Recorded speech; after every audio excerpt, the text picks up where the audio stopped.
for episode 2 of Midnight Cab, 22 Crier Drive. September 20th, 1991. I've been living in the city for almost 2 months now. Toronto. Over a pawn shop on Church Street. Interesting view. The city seeps up. Seeps up somehow. Gets inside you. I haven't started my novel yet, just this journey. I've been too busy. My second week, I got a job driving a cab for Mr. Piatelli. My first night out, I found a dead man in the trunk. I don't know how much longer Mr. Piatelli's going to put up with me. Why, here comes Walker Devereux bearing a gift. At least you're not a Greek. Hi, Krista. Where's Mr. Piatelli? He's not in the garage. Upstairs, playing poker. So what'd you get me, Walker? I don't know. It's kind of heavy, though. Does Mr. Piatelli have a lost and found? You've got to be kidding. I've only known Krista a few weeks, but already sometimes I have to remind myself she's in a wheelchair. I don't know. Maybe I don't like to think about it. There's no label or anything on this. No. Well, open it up. No, that wouldn't be right. I guess I'll have to run it back out to the guy. Walker, are you crazy or what? Why? Time is money. You're already standing here doing nothing. The cab is sitting outside. Well, you told me to come back. And look at this lousy wrapping job. Brown paper and string. The guy's not going to pay you anything to return this. It's probably day-old sandwiches. Too heavy. So, here's what we do. We unwrap it. Yeah. If it's valuable, you take it out to the guy and say if he wants it back, he has to pay the fare both ways. But, and if it's not valuable, you can put it up on that shelf for a while and your conscience will be clear. Jeez. I don't know. Somebody else's stuff. You're corrupting me, Krista. Oh, yeah? Hard to tell. The string was tied like you tie up a boat. One pull and the knot came away. Oh, my God. It's a baby. No, it isn't. It's two. Two what? The jar was sealed tight and full of a smoky yellow liquid. Floating inside, back to back joined at the spine. Sitting there like two pink Buddhas. The umbilical cord still attached. Some sandwich. Walker, what is it? Two little baby pigs, fetuses, in a jar of formaldehyde. I want to be a writer, but then a lot of people want to be writers.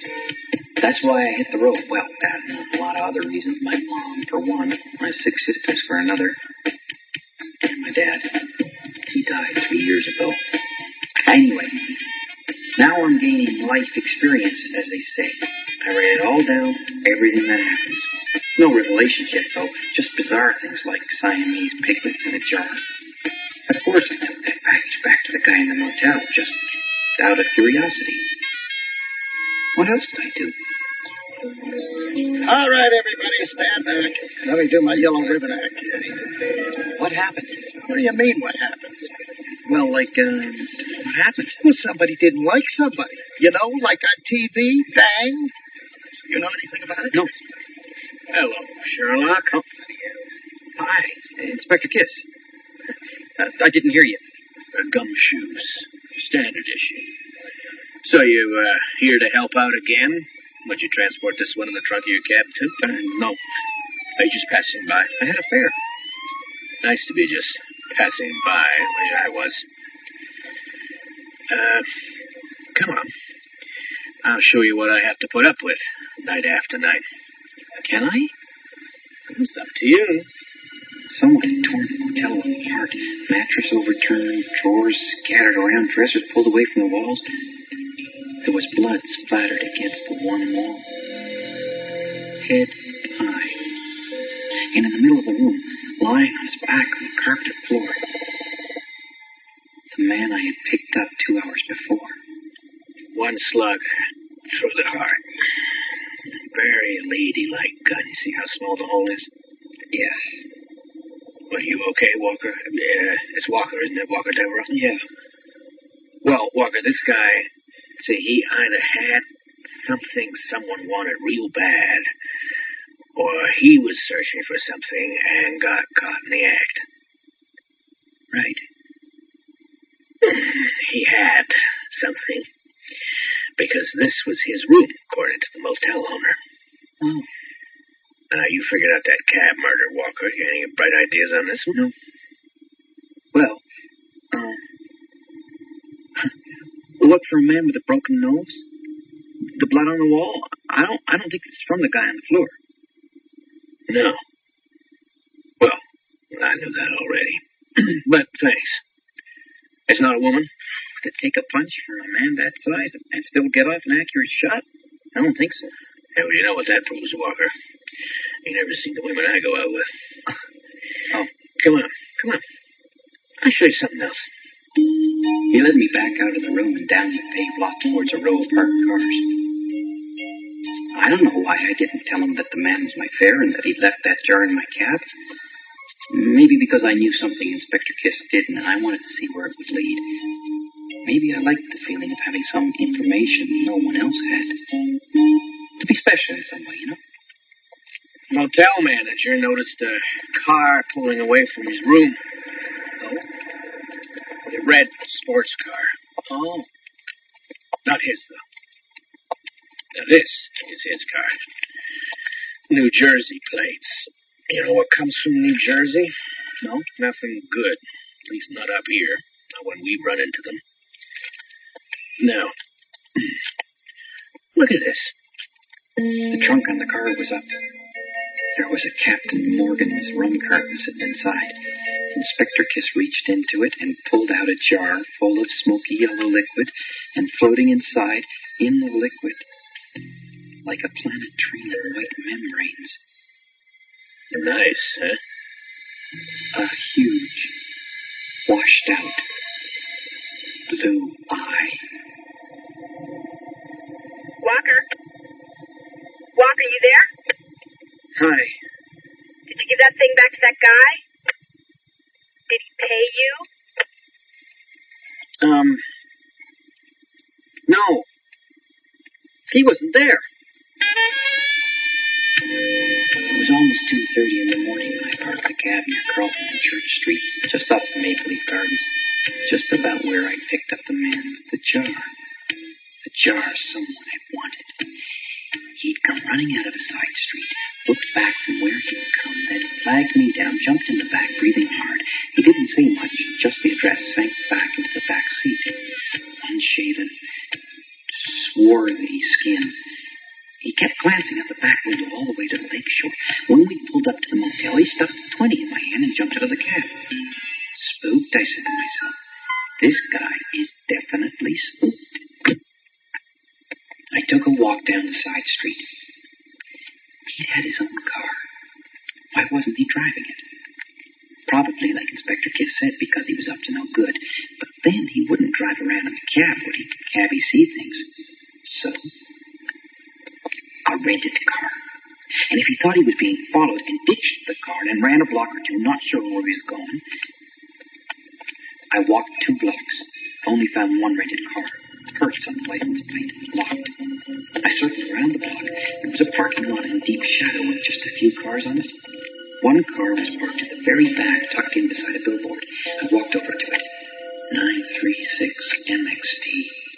Tilden rent-a-car. If it was unlocked, it was the one I wanted. Why would he bother locking it? Eureka! Walker, are you back again? When are you actually going to drive the cab? I've got pigs in a jar. I've got a horse's eye in a jar.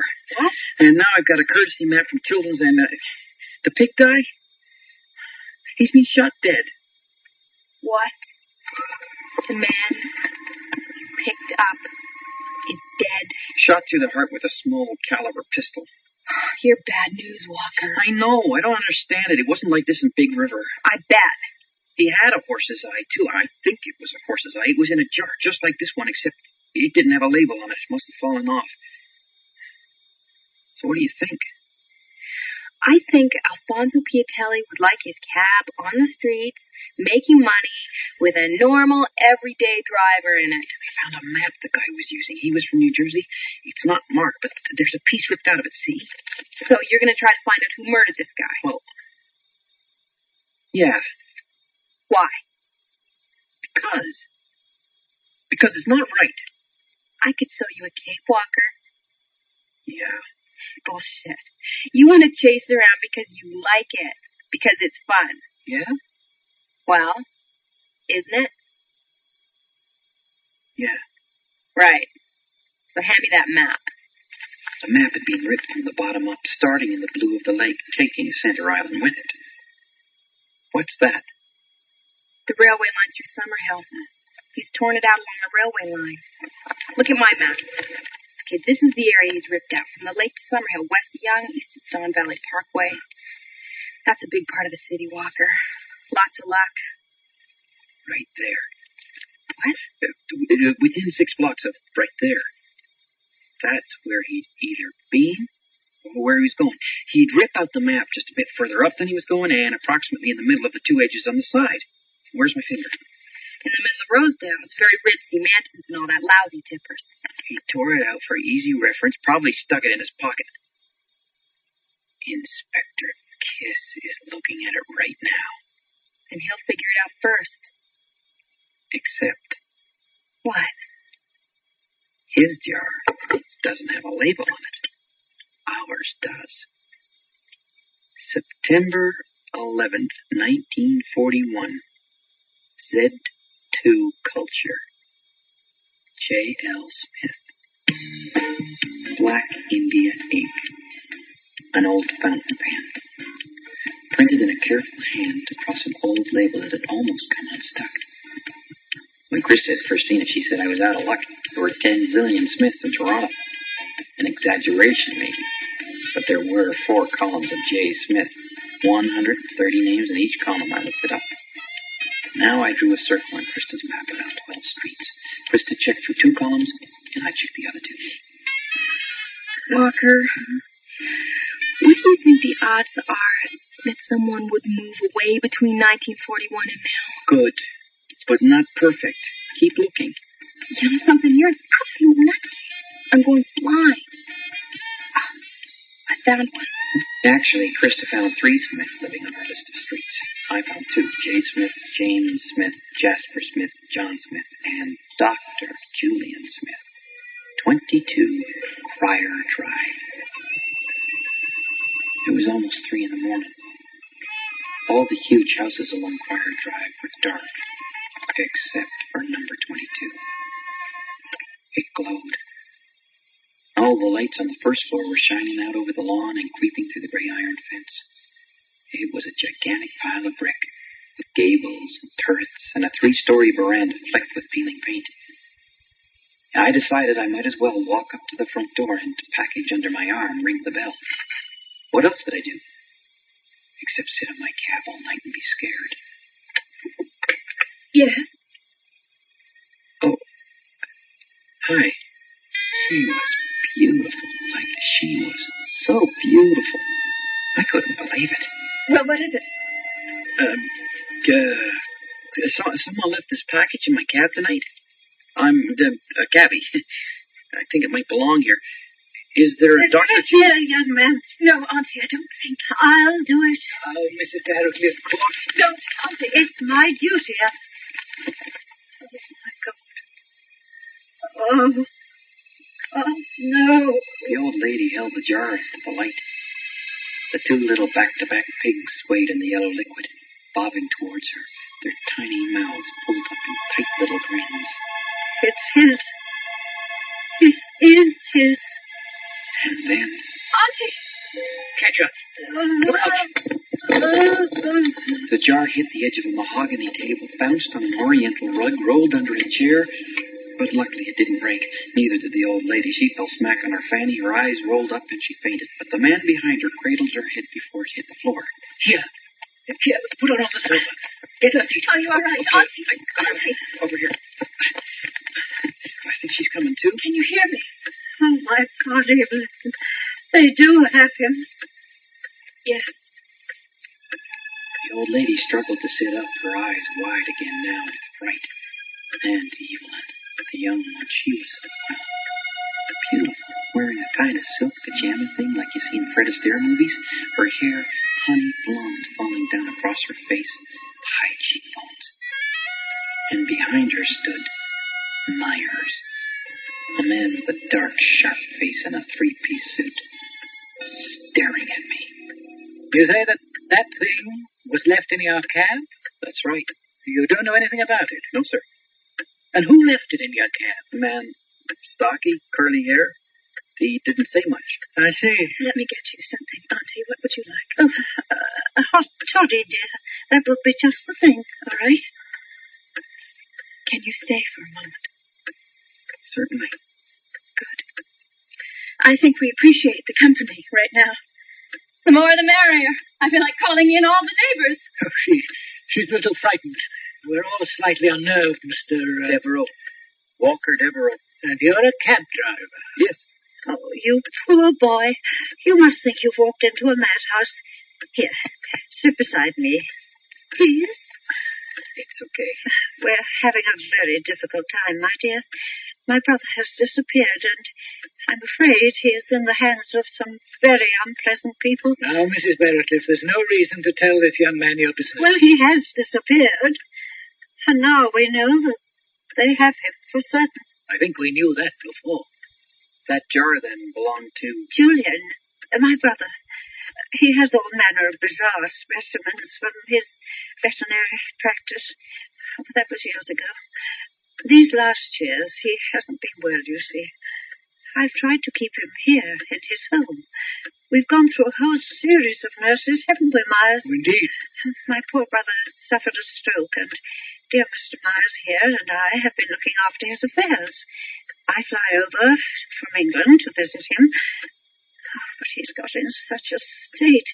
He just sits at his chair. He says nothing. He notices nothing.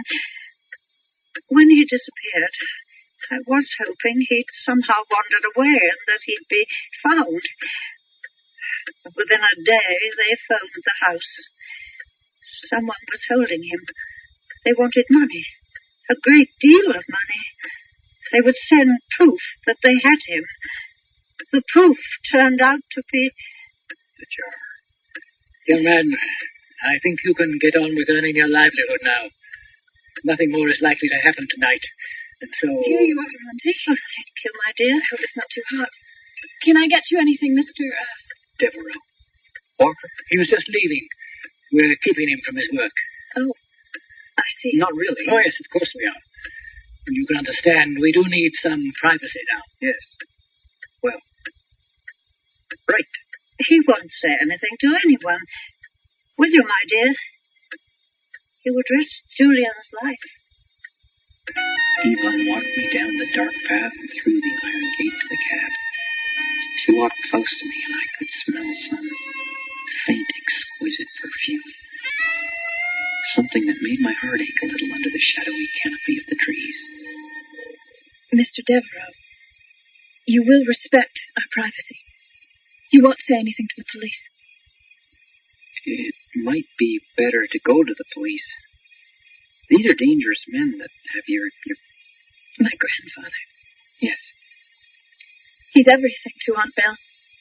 And to me. We have no other family. If any harm came to him... My grandfather was a great man. When he was younger, there were colleagues coming in and out of this house all the time. They gave him a testimonial dinner at the Great Hall at Harthouse. The place was full. I was only 5 years old, and, well, it seemed to me in my child's eyes that all the important people in the world were there. We just want to cooperate and get him back. Do you understand? She looked up at me, shadows moving across her face, her eyes gleaming, suddenly full of tears. She gently brushed her lips against my cheek. So cool. Cool and warm all at the same time. And then she turned and walked quickly through the dark back to the house, opened the door, and disappeared. My room over the pawn shop was empty. I put on my Sonny Boy tape, drank a quart of milk, rolled 3 cigarettes, and thought. Myers, Evelyn, Mrs. Barrowcliff, they were all waiting for something to be delivered to the door. Except the New Jersey guy, the delivery man, panicked. But what kind of kidnappers make an arrangement like that? There's always secret meeting places and drop-offs, elaborate procedures to check to see whether the police have been tipped off. But somehow they knew for an absolute fact that the police were not involved. How would they know? Because it was an inside job.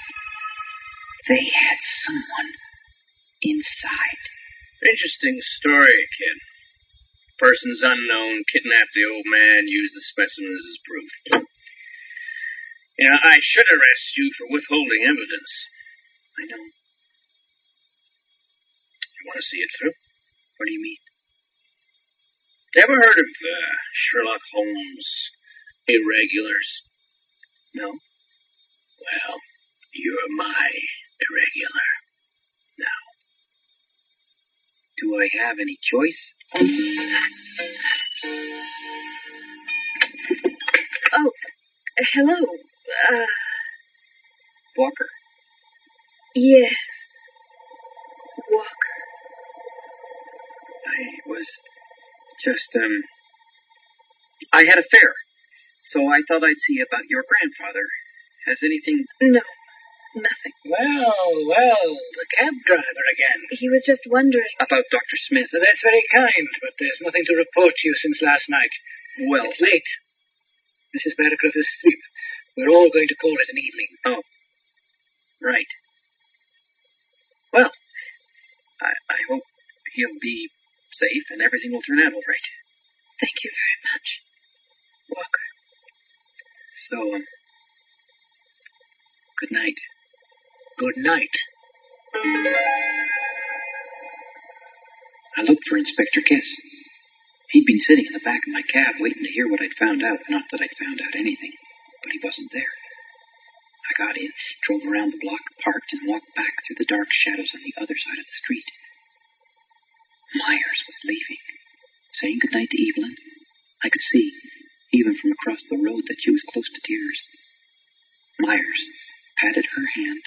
She went back inside and closed the door, and he quickly strode off the side of the veranda towards the drive. I expected to see a red sports car emerge from the shadows, but instead, the pearl gray Mazda pulled out, drove by, and disappeared. I continued to watch until all the lights went out one by one by one, until the huge house stood in mottled shadows, heavy with silence. I wasn't sure what to do. Where was Inspector Kiss? And then Myers suddenly appeared, walking back. He went through the iron gate and disappeared around the house. I followed him, creeping through the dark, keeping close to the brick wall, crawling over shrubs and through cobwebs until I reached the back corner of the house. I stood up slowly and looked around. Myers was standing in the backyard in a small patch of light. He was looking up towards a window in the wing of the house. Probably the maid's quarters in the old days. There was a small lighted window on the second floor, and he was moving back and forth across the lawn, trying to see in. Suddenly he stopped and looked right at me. I hadn't moved, hadn't made a sound, but somehow he sensed that someone was there. He stood frozen for a moment, then looked slowly all around, and turned and rushed back the way he'd come. There was a trellis by a back door overrun by thick vines and birds' nests.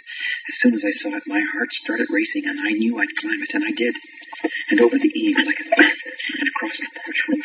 The window was small and covered by a yellowing blind, except it hadn't been pulled all the way down. I sat on the roof, with my back to the wall, then turned slowly and looked in. A man was sitting in a chair looking at me. An old man with wispy white hair and vacant eyes. A belt was tied around his chest into the back of the chair, though he didn't look like he needed it. Dr.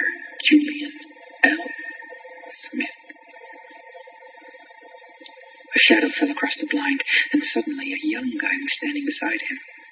Good looking, I guess, except for the bandage. Broken nose. And his eyes looked wild.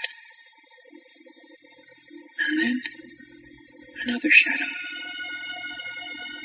Evelyn. Right there.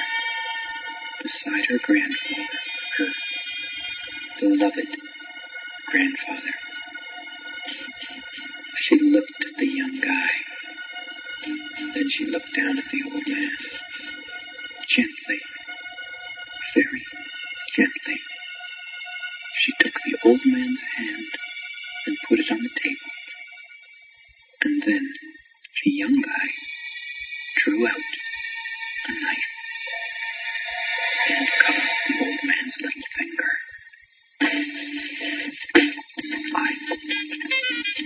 I slipped off the roof as silently as I could, and I ran through the dark, and right into the arms of Inspector Kiss.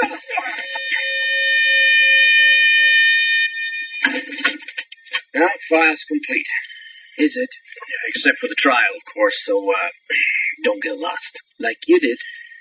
I found the red sports car, didn't I? Parked in the garage, under a canvas, too. Right. So, that's all here. An ambitious young lawyer with no money, just a red sports car. His alleged psychopathic girlfriend who couldn't wait for her inheritance from her grandfather or his sister. So they hold the old man for ransom. Petty crook from New Jersey, who's supposed to be an accomplice, doesn't like to smell things, and he panics. And dies. What a threesome. 35 years on the job, and I continue to be fascinated by people. At least Myers was honest. He suspected something was wrong. Financial advisors always suspect something's wrong. But the aunt didn't. Didn't even know her brother was still in the house. Well, it was a big house. Right. So listen, after the trial. Do you want it? What? When Evelyn was about to give her aunt to hurry things up. Her brother's finger in a jar of formaldehyde. No thanks. All right. I don't think I'll ever forget the look in Evelyn's eyes.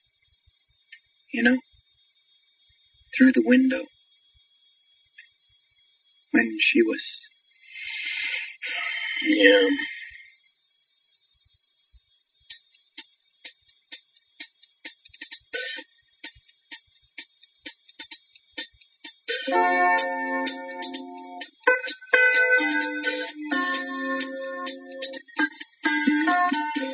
You've just heard episode 2 of Midnight Cab, 22 Crier Drive by James W. Nichol. Featured in the cast were David Ferry as Walker and Jacqueline Samuda as Krista, with Neil Monroe as Inspector Kiss. You heard Moya and Gilly Fenwick as Aunt Bell and Myers, with Bin Bin as the cop. Special guest star this week was Catherine Disher as Evelyn. Music for the series is composed by Milan Kimlicka, and the casting consultant is Linda Grierson. The recording engineer is Joanne Anka, with sound effects